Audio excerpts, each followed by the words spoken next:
پاس اور لحاظ رکھیے۔ ان رشتہ داروں سے بے نیازی اور بے پرواہی دراصل والدین سے بے نیازی ہے۔ نبی کریم صلی اللہ علیہ وآلہ وسلم نے ارشاد فرمایا، اپنے آباء و اجداد سے ہرگز بے پرواہی نہ برتو۔ ماں باپ سے بے پرواہی برتنا خدا کی ناشکری ہے۔ اگر زندگی میں خدا نخواستہ ماں باپ کے ساتھ سلوک کرنے اور ان کے حقوق ادا کرنے میں کوئی کوتاہی ہو گئی ہو تو پھر بھی خدا کی رحمت سے مایوسی نہ ہو۔ مرنے کے بعد ان کے حق میں برابر خدا سے دعائے مغفرت کرتے رہیے۔ توقع ہے کہ خدا درگزر فرمائے گا اور شمار اپنے صالح بندوں میں فرما دے گا۔ حضرت انس رضی اللہ تعالیٰ عنہ کا بیان ہے کہ نبی کریم صلی اللہ علیہ وآلہ وسلم نے ارشاد فرمایا، اگر کوئی بندہ زندگی میں ماں باپ کا نافرمان رہا اور والدین میں سے کسی ایک کا یا دونوں کا اسی حال میں انتقال ہو گیا تو اب اس کو چاہیے کہ وہ اپنے والدین کے لیے برابر دعا کرتا رہے اور خدا سے ان کی بخشش کی درخواست کرتا رہے یہاں تک کہ خدا اس کو اپنی رحمت سے نیک لوگوں میں لکھ دے۔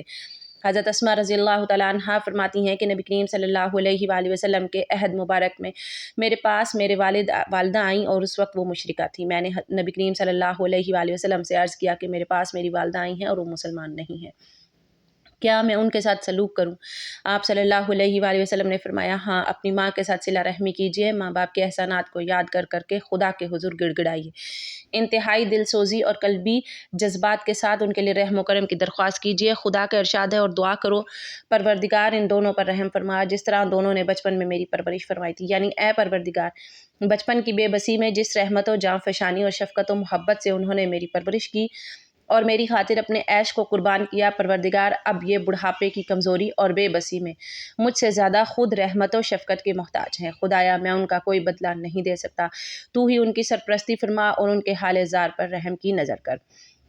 ماں کی خدمت کا خصوصی خیال رکھیے۔ ماں طبعاً زیادہ کمزور اور حساس ہوتی ہے اور آپ کی خدمت و سلوک کی نسبتاً زیادہ ضرورت مند بھی، پھر اس کے احسانات اور قربانیاں بھی باپ کے مقابلے میں کہیں زیادہ ہیں، اس لیے دین نے ماں کا حق زیادہ بتایا ہے اور ماں کے ساتھ سلوک کی خصوصی ترغیب دی۔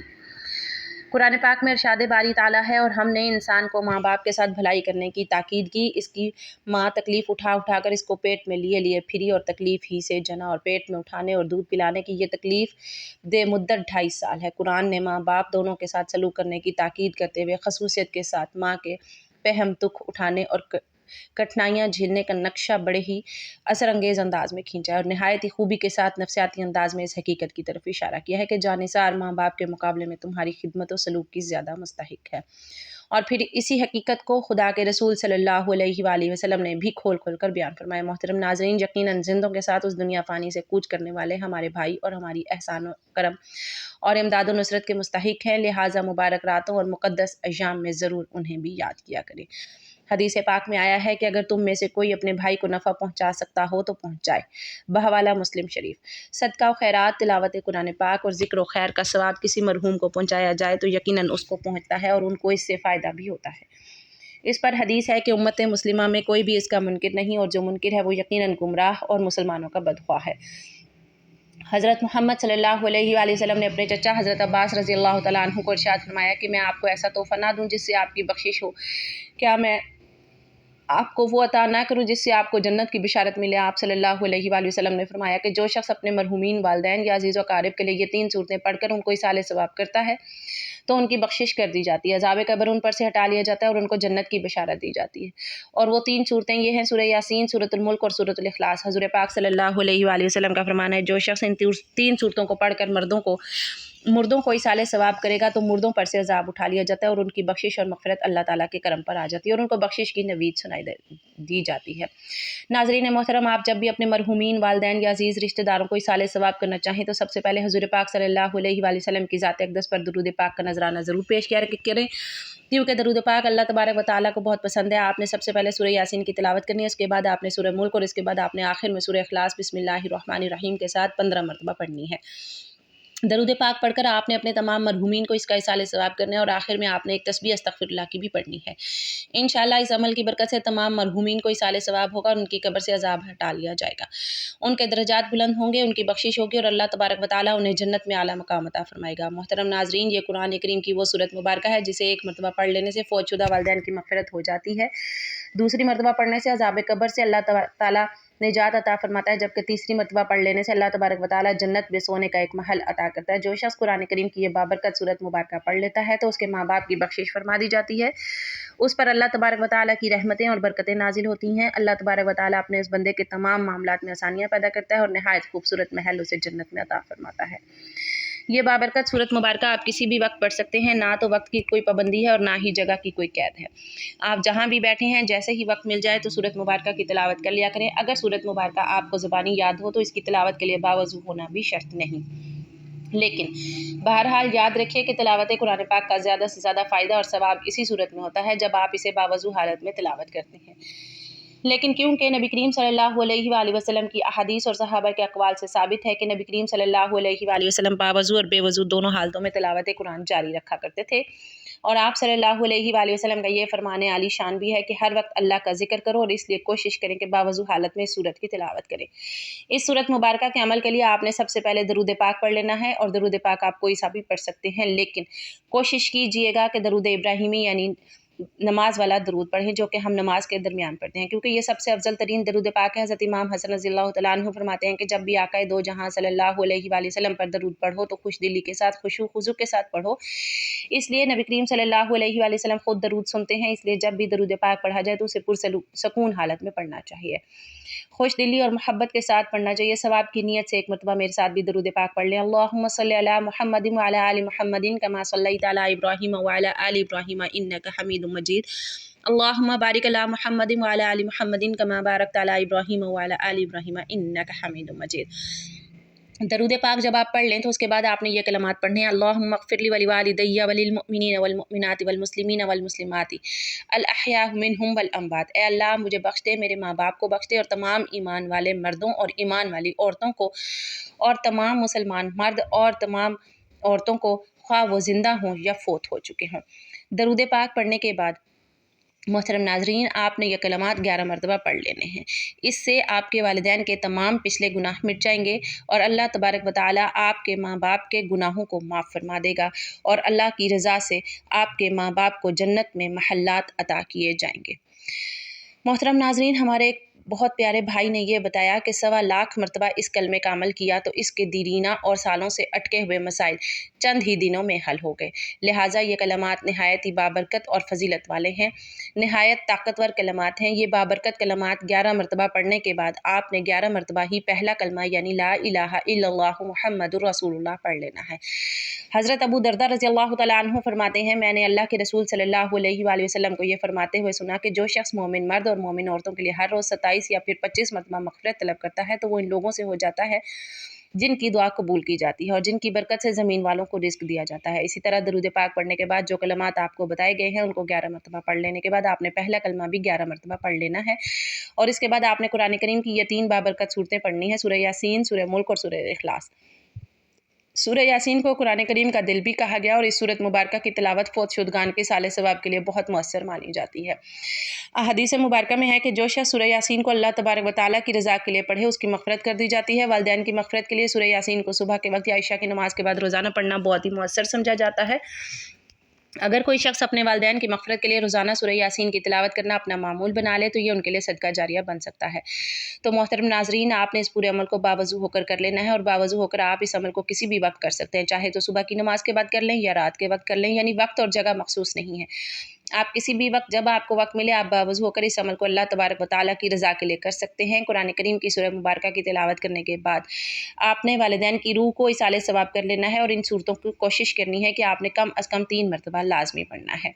اگر آپ ایک ہی وقت میں اس صورت کو 3 مرتبہ نہیں پڑھ سکتے تو آپ مختلف پہلوؤں میں اس عمل کو کر سکتے ہیں، یعنی آپ چاہیں تو ایک مرتبہ صبح کے وقت درود پاک پڑھ کر 11 مرتبہ جو کلمات آپ کو بتائے ہیں وہ پڑھ لیں، پھر 11 مرتبہ پہلا کلمہ پڑھ لیں، اور پھر اس کے بعد ایک مرتبہ سورت کی تلاوت کر لیں۔ اسی طرح سے آپ دن میں 3 مرتبہ سورت مکمل کر لیں گے۔ قرآن کریم کی تلاوت والدین کے لیے بہترین تحفہ ہے، یہ ان کے لیے نور مغفرت اور بلند درجات کا ذریعہ ہے۔ جو اولاد اپنے والدین کے لیے قرآن کریم پڑھتی ہے تو اللہ تبارک و تعالیٰ ان پر بھی اپنا خاص کرم نازل فرماتا ہے، اپنا خاص کرم و فضل نازل فرماتا ہے، ان پر اپنی ڈھیروں رحمتیں نازل فرماتا ہے۔ ان کو جو بھی چیز کی حاجت ہو اللہ تعالیٰ انہیں وہ چیز عطا فرماتا ہے، ان کی ہر دعا کو قبول و منظور فرماتا ہے۔ اس لیے ہمیں چاہیے کہ ہم بھی اپنے والدین کے لیے روزانہ قرآن کریم کی تلاوت ضرور کریں، اور زیادہ سے زیادہ اس عمل کو کریں تاکہ اللہ تبارک و تعالیٰ ہمارے والدین پر بھی رحمت نازل فرمائے اور ہم پر بھی اپنی رحمت نازل فرمائے۔ اس عمل کی برکت سے اللہ تبارک و تعالیٰ آپ کی روزی میں بھی بہت زیادہ برکت ڈالے گا، آپ کی جو بھی پریشانیاں اور مصیبتیں ہیں، جو بھی دکھ درد ہیں، اللہ تعالیٰ ان سے آپ کو نجات عطا فرمائے گا، اور آپ پر اور آپ کے والدین پر اپنا خاص فضل و کرم نازل فرمائے۔ آمین ثم آمین یا رب العالمین۔